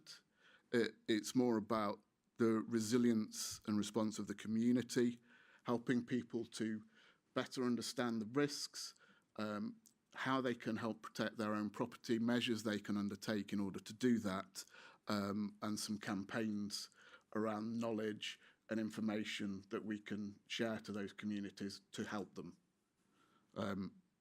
That's pretty much it from me for now, so open to the floor for questions. Thank you. I can just ask two brief questions just in terms of the status of the report and the involvement to date. So what is the status of the report? Is it a draft? Does it get signed off somewhere? Just give us that information. And the human impact in terms of the engagement with the local community, to what's been the process of talking to people who've been directly affected, or is this more a technical report? Right, so as I understand it, it's currently a draft report. It has to go to Executive Committee for sign-off. I believe that will happen in the next few weeks, following whether there are any recommendations or additions that could be added following this committee meeting. Not being involved directly in the production of the report, as I understand it, colleagues have been involved, spoken to people, taken reports of flood events. We've got evidence of what happened at different locations. We've got photographs, videos from residents showing what happened. So I assume, having been out to talk to people on smaller events that have occurred, that my colleagues would have given advice on what those residents can do as part of that interaction when they're gathering the information on the flood event. They would have given advice. Okay, thank you. And, guidance. I'm aware that Marion isn't here, so yeah. Questions? Right, Councillor Timothy. Thank you, Chair.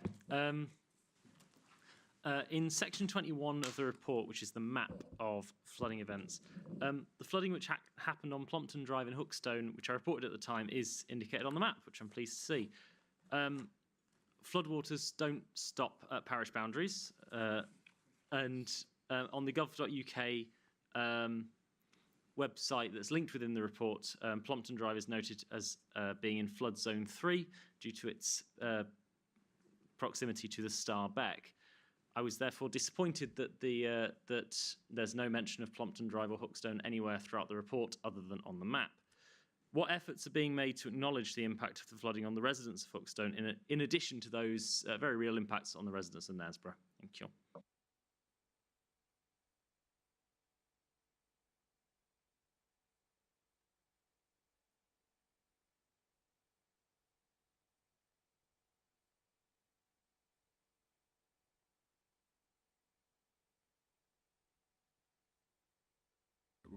Might have to take that question away. I understand that they have been flooded, and we're aware of that. I'm not sure how that will be worked into the report. So it's possibly one for Marion to answer, or the colleague that wrote that once their return. Okay, thank you. Councillor Slater. Thank you, Chair. When it comes to the public engagement that Councillor Lacey was asking about, my understanding is that although the initial response that residents got, they found very positive, as time went on, that was less so.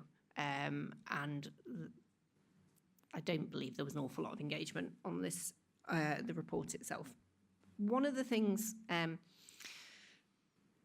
that is perhaps a potential learning point is things like, obviously, some residents were displaced for a number of, well, some people I think are still displaced, but certainly some residents were displaced and had to go and live in other accommodation.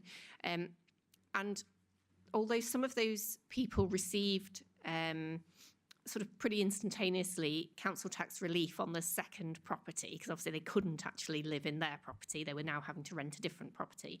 That wasn't forthcoming for everybody. So it's little things like that that make a really big difference to people, and something that I'd like to see the council being more proactive of in the future.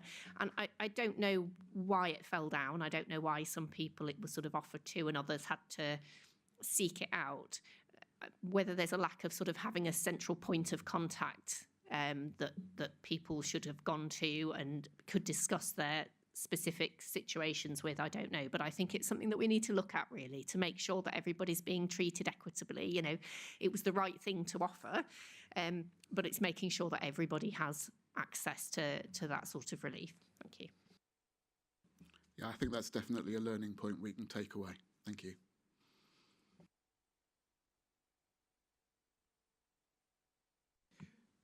Thank you, Chair. I read your report with interest, and there is some talk of drainage and suds, etc. But for me, water attenuation seems to me that this could be something that could be helpful. I just want to, my question is essentially, are the installation of water butts on all these properties by Yorkshire Water, which would attenuate the water, and therefore where it's possible, and it might be on community properties if it's a set of apartments, but there's a way of attenuating the water. I think this is a quick fix, and so my question really is A, was it considered, and B, if it wasn't, can we have that as a recommendation that Yorkshire Water review the cost of doing that, because it's very quick. It doesn't have to go into their 5-year plan for 1935 onwards. It could be done much quicker. And what I would cite as my evidence as to why I think this is a potential good idea is that in the south of England, around the Essex, Kent and East Sussex areas, they actually have the opposite problem. So, for example, if you're in North Kent right now, you can't open a new business because the water authorities can't guarantee a water supply for you. So the local water companies are putting in free water butts so that the houses actually do harvest the rain. So there is a precedent for it, and so that's my question is, water attenuation, have water butts on the houses been considered? Thank you. I think it has been considered. It's mentioned within the report. I'm just trying to find the section. At the end of section 3.2.1 about Park Avenue. So it does make mention of the fact that residents should also check where possible about whether there's something they can do in terms of slowing the flow through sustainable drainage methods, such as water butts or rain gardens, and that's something that can definitely be investigated with Yorkshire Water. Indulge me, Chair. I would like to see Yorkshire Water actually, perhaps they could invest in this. I think that's the key here, because we know they have large capital and they have to plan 5 years and etc. And then they have to talk to Ofwat, etc., or whatever version of Ofwat we've got next. But this could be a quick fix, I believe. Okay. Thank you. Yeah. Councillor. Just sorry to come back slightly. I think there have been discussions around this with Yorkshire Water, and it's certainly something we can take away and bring up with them again. Councillor Goslow, more on the water butts? Oh yes, or? It was a separate question, Excellent. but on the water butts, Yorkshire Water are looking specifically, as you mentioned, at Park Avenue for that approach.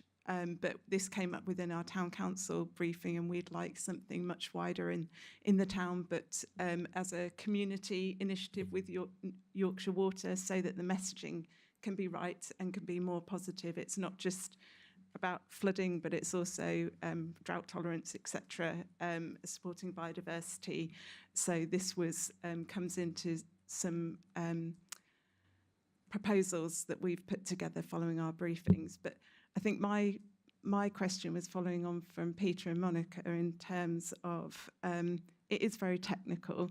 Is there a report going on into the effect on the community, on the well-being, and on the continued support and the cost on the community organisations, the infrastructure in the town that's had to support this? Because there's a lot of talk about community resilience, but that does have an impact that does take away, that is, and it is ongoing, as Monica mentioned, and I don't see that aspect of well-being being expressed in the report, and I wondered whether it was being done separately to look at the impact of flooding in a slightly different way. The honest answer is I'm not sure. Heather might be able to answer that slightly better. So the report itself under the framework it does not, unfortunately, address the sort of the well-being impact on the people. When we do go out, and I know when we were in Chain Lane, we did try and reach them on that personal level, but as the flooding had happened so recently, it was still very raw. What I will do is we do have our resilience and emergencies team. If the feeling is that that ongoing support is still required, I can feed that back to them and get their representatives to reach out, because they're much better sort of kitted out to provide wellbeing support than the flood risk management team. But I'll pop it down as a recommendation. Thank you. Councillor Walker. It's more of a statement, but there are some questions in there. Hopefully we can take some of these outside and amend the draft report.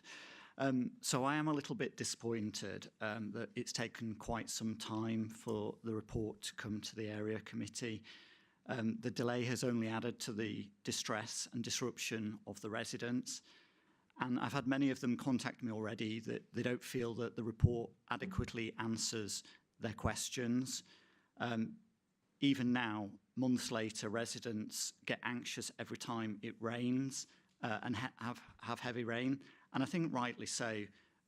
Just in July, several homes were flooded again. The report, obviously, I get it's done through a process, but it's not an independent report. And it just feels that the report bears very little responsibility for what happens. My view is that a report should acknowledge the problems, look for solutions, and set out lessons learned. There are a few of those in there, but I'd like to see an awful lot more. It seems to gloss over the key issues. The report downplays blocked gullies and their impact. Residents and I continue to report multiple blocked gullies every single week. There seems to be a clear mismatch between what we see on the ground and what the council are telling us. I've had multiple reports this morning already of blocked gullies that need maintaining. Apparently last week in Calcut, the van has been, but they're still blocked. So, you know, on your system, is it saying they're clear? They're clearly not. The process, as town and county councillors, we were not invited to contribute to the report. Councillors Goslow and I have tried multiple times to engage, but we have either been dismissed or ignored. We only saw the report last week and town councillors this week. If we want to build trust, we must involve the elected representatives through the process. There are factual errors within the report. In one section, it refers to the flood happening in 2025. I know this might seem minor, but actually it undermines the confidence in the report. There are concerns in the flood risk mapping. Park area is marked as very low, yet it was badly flooded. The report does acknowledge that there is a mismatch, but it doesn't propose a review of updating of the local maps. The maps need to reflect the reality, because otherwise how can we plan and look at any other areas that might be vulnerable within the town? This was an area that was unfortunately flooded again in July.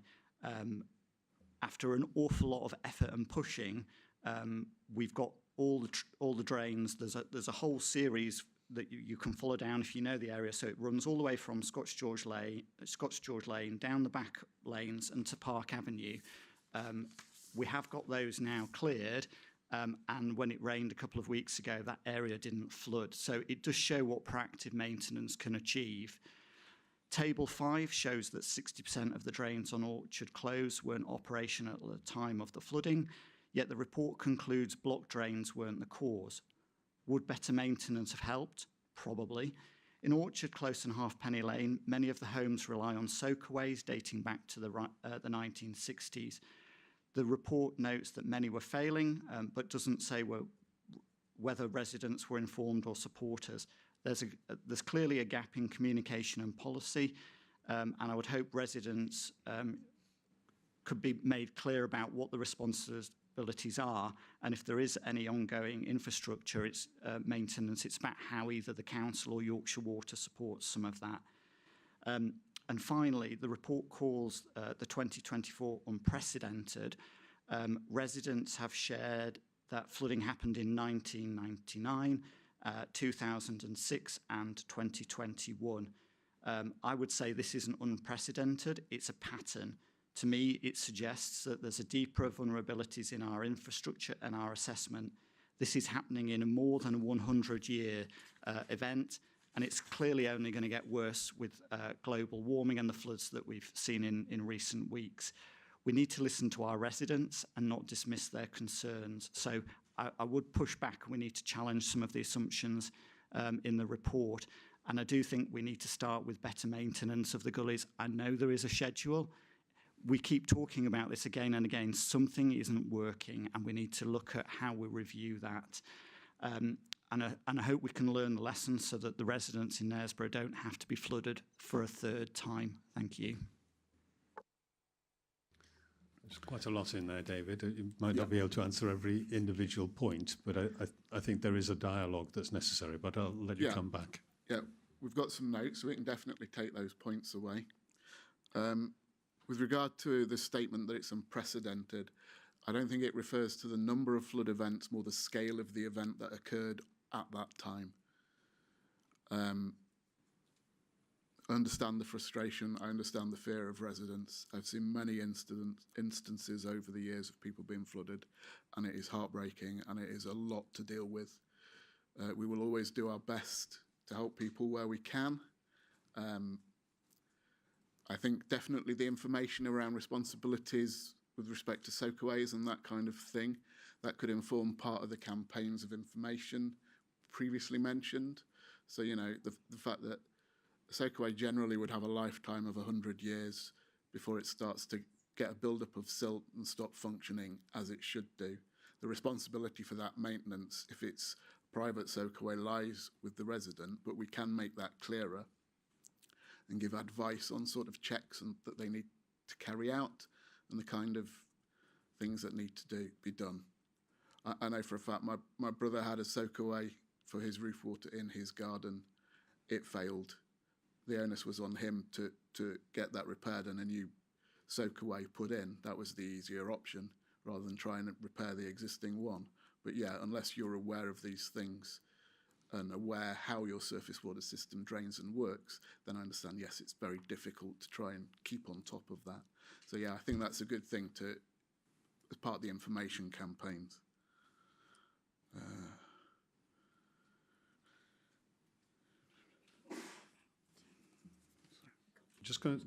We're just going to try and summarise and see what the way ahead here is.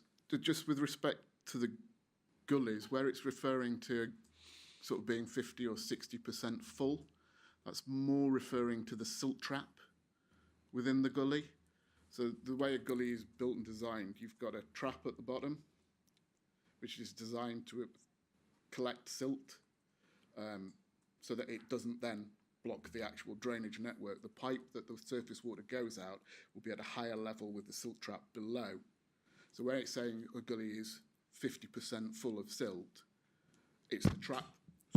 It's the trap that's full, not the actual drainage system. So that drain is still operating normally. if that makes sense. It's difficult to sort of I explain think so. without a drawing. I to can to just show imagine some visuals in Yeah. Knaresborough Town, in Knaresborough House, explaining some of those, because there are technicalities, but Yeah. there's also a visual element to it, so that people can actually understand what's happening underground and how an overspill works, etc. Heather, do you want to? Yeah, so just on that note, you mentioned that you'd like to have seen more sort of dialogue with the councillors. Now, it's not my report, it's not my area, but this is very much still in the draft phase, and what you're feeding back to us today, we can pop into the report as well as recommendations. I think maybe some imagery on the gullies might also be helpful going forward. What are your thoughts on that?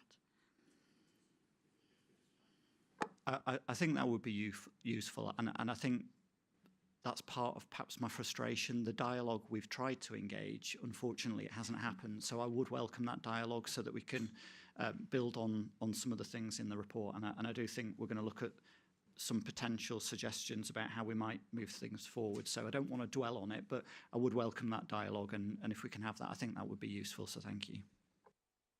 Just going to ask Councillor Gosler to make a brief statement, and then I'll suggest a way ahead. Yeah. Just having read the Section 19 report and attended 2 briefings and had various conversations in the community since its release, I would summarise by saying that it's a really valuable resource and detailed technical account of the incident. Valuable because it has succeeded in bringing the surface water flooding that has been occurring in Knaresborough, as we've heard, more and more frequently to the attention of North Yorkshire and the lead local flood authority. As Marion mentioned, it wasn't something they were aware of. But it'd be more valuable and useful if we can ensure that we learn from the incident and create actions to prepare or mitigate against future flooding in Knaresborough and Harrogate, but also across North Yorkshire. I think it's really important. Marion mentioned in our town council briefing that the requirement for a Section 19 report is becoming increasingly common. There's more and more, he said, on their shelf. So I don't want it to sit on a shelf. I want it to be useful both in Knaresborough for our residents, but also across North Yorkshire. And with the help of other town councillors following our briefing, we've put together, and Marion fed into this as well, we put together, at initial stage, we've put together some recommendations that I would like to recommend. I would hope that area committee would support me in recommending it to the executive to be put into the report. So Councillor Goslow is referring to a paper that's on your desks. It's rather long, but it's been developed, as I say, by following a conversation and a meeting, and by the Town Council. It's headed the Harrogate and Knaresborough Area Committee Calls on North Yorkshire Exec 2. And at the heart of it is that commission a strategic infrastructure plan for Knaresborough. I was struck by one other thought, and then I'll see whether David and team want to just respond to this. And that was that water is everywhere. The flooding is a key issue, but as has already been pointed out, things like water butts are to do more than just stop flooding. So there might be something about a water strategy within which flooding is a key thing, and the sort of the raw nerve at the moment within the community. But actually getting people to appreciate how water sort of is used within the local environment might be a good way of reframing, building on a technical report and having engagement and taking it out with, whilst not losing the lessons of the technical report. So that would be my additional comment, but I'll leave the final word to David and Heather. Yeah, I think we'll probably have to take most of that away and issue a response formally. Just to comment again, though, we are looking and working with Yorkshire Water in the Knaresborough area, looking at the retrofitting of SUD schemes as part of their CSO network improvements. I also have a meeting coming up with the Yorkshire Dales Rivers Trust, which again is looking for locations for urban SUD schemes and how they can be brought forward. So we are looking at this and we're working on it just to hopefully give some sort of relief to that. I don't know if Melissa would like to come in on any of the sort of specific highways points on that, or whether you'd like to just respond formally at a later date. We will certainly respond formally at a later date. I mean, certainly Councillor Walker, Councillor Gosler, we've had a number of conversations specifically about the Knaresborough gullies. We have, certainly a year ago, I presented a report to the area committee regarding our carbon tech risk-based approach that we're introducing to manage and monitor all of the gully cleanses across the county. We're a good year into that now, but it's a 2-year programme. There are opportunities certainly from next April to review that programme in terms of hotspots. Have we got the gullies right in terms of 2-year cleanses, 1-year cleanses, 6 monthlies in terms of those critical areas? And certainly I think Knaresborough will feature in that in terms of reviewing some of those areas. But I know we're certainly taking that out, outside of this meeting. So thank you very much. Okay. Are they brief comments? Councillor Walker first, and then Councillor Haslam, just brief. Thank you, Chair. So we have independently analysed the gullies within Knaresborough based on the data that you've provided to us. So if you haven't already done that, we're quite happy to send it back to you so that you can have a look at it. We've identified some interesting things from that, but that's perhaps for another time to discuss that. But we're happy to share that with you. We've had it independently analysed. Thank you. On the ground intelligence. Excellent. Councillor Haslam. I'm referring to this piece of paper Yes. you've distributed to us. And so I don't know if we've debated this or whether we're going to debate it, but what I would suggest is that you've got 5 points at the top. I think there's perhaps a 6th, having listened, that says understand the impact on residents' lives of this type of event. And on the second part, which is that we asked the executive to walk to Yorkshire Water, I believe they should be copying the Environment Authority involved because they are actually top dog on this, for want of a better phrase. And I would like to see a 4th point on there, which is consider the immediate instalment of water butts on all houses where possible or convenient in the affected area, which is an immediate response. Thank you. Okay, thank you. We're noting that report because it was developed by the Town Council in response to the consultation that they had, but I'm sure that Councillor Gosler or Councillor Walker, with their 2 hats on, will take those into account. Thank you. Councillor Timothy. Well, Councillor Gosler and Councillor Walker have both their hats on. I wondered, Chair, if they might note my comments on the impact of flooding on Hookstone and perhaps consider whether Knaresborough Town Council might like to include that as well, although I know it's not their particular area.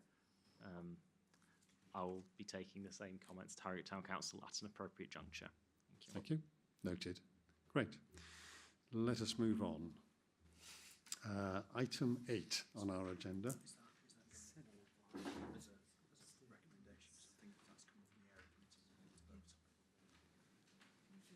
Okay. Okay, so it's suggested that with any subsequent amendments discussed with Councillor Haslam and Councillor Gosler and Walker, that we should vote on the A4 sheet that's here in terms of the recommendations. So it would be a vote in principle, I suppose, because we won't see the final version. But if we were to say that we were content to pass that on as something, as an approach supported by the area committee, it having been developed by the town council, would that be an appropriate way of doing it? Okay.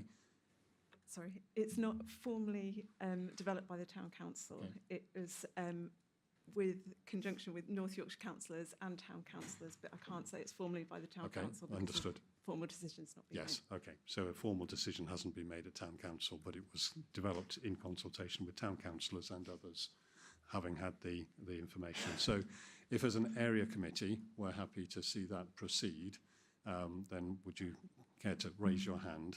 Those in favour? Thank you.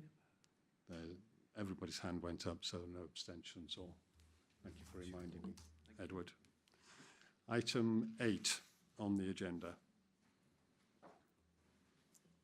Our work programme, and these are in your minutes, duly highlighted in yellow for areas of development and change. I've got a couple of things that I'll mention, but I'll just leave it open first. Let me just check my Yeah. So matters arising, first of all, item 1, page 62 of the papers, is just noting previous actions. I'll pause in case there's any comments on those. Okay. Items for forthcoming meetings. Obviously, today's meeting has happened and has contained those items. You'll note the agenda items for the 27th of November, to which should be added the active travel scheme update. So that's part of our agenda on the 27th. There are other comments about the agenda going forward. We've got an opportunity in our mid-cycle briefing to develop and amend, but that's the current position. And that applies also to, on page 65, to the area committee agenda, on the active travel cycle schemes. So that's our forward work programme, which we will endeavour to tidy up and progress. The working group activity, item 4 on page 66 of your papers, opportunity for a brief update, particularly on the Harrogate Station Gateway Working Group, as I understand that met last week. So, Councillor Aldred. Yeah, happy to do that. There was a meeting on the 17th. Obviously, since the last, it hasn't met as the court case was progressing, and we needed to understand the outcome of that.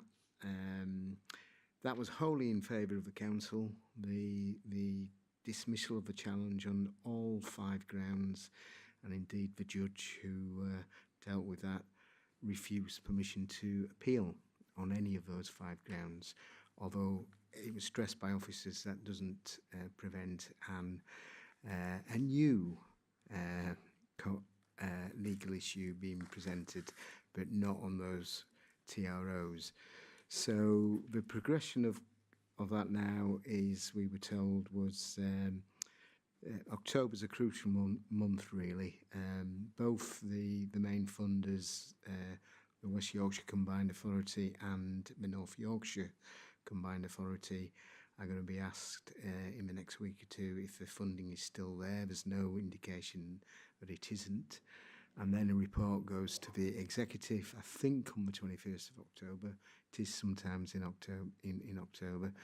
And the exec will be asked to give permission to appoint a contractor, who actually will be North Yorkshire Highways. They've already started developing the scheme in Skipton.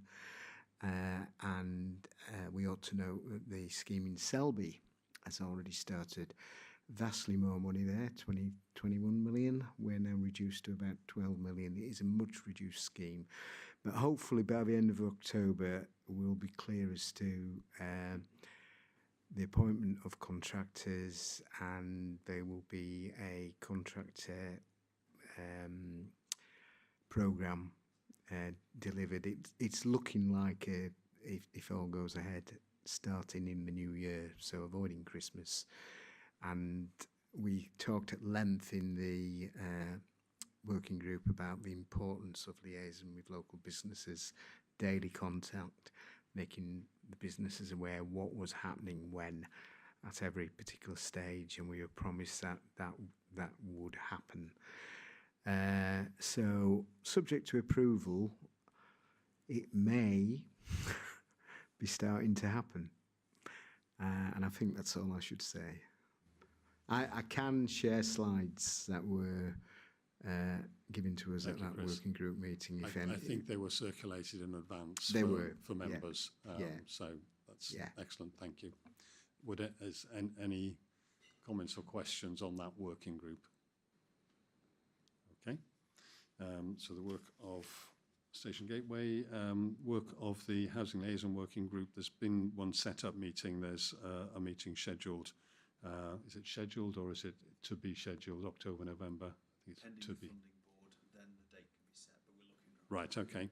So we will have a meeting of the Housing Working Group, which is very much about enabling us as a committee to be aware of and inputting into the second homes premium, as well as other wider issues around housing. Climate Change Working Group, is there anything to report on that? Councillor Haslam. In essence, I need to get my finger out now that summer's over and get some meetings. You need to in get the your diary. finger out, okay. Well, Just to liaise with everyone else, that what I try to do is range 1 hour across lunchtime so that it doesn't really interfere with people. So we are going to try and get some more. I'll talk to Ed and we'll set some more. But we'd like to see Yorkshire Water back along with the Environment Agency urgently. I think that's important as we approach the winter. Thank you. Okay. Thank you very much. So those are our working groups. Just to note the informal and virtual area committee sessions that have been organised, and thank you to Edward for beavering away, setting those up for us. They add to our the information and intelligence that we have to do our job. Councillor Goslow, is this an AOB or is it a comment on the work programme? Item to add.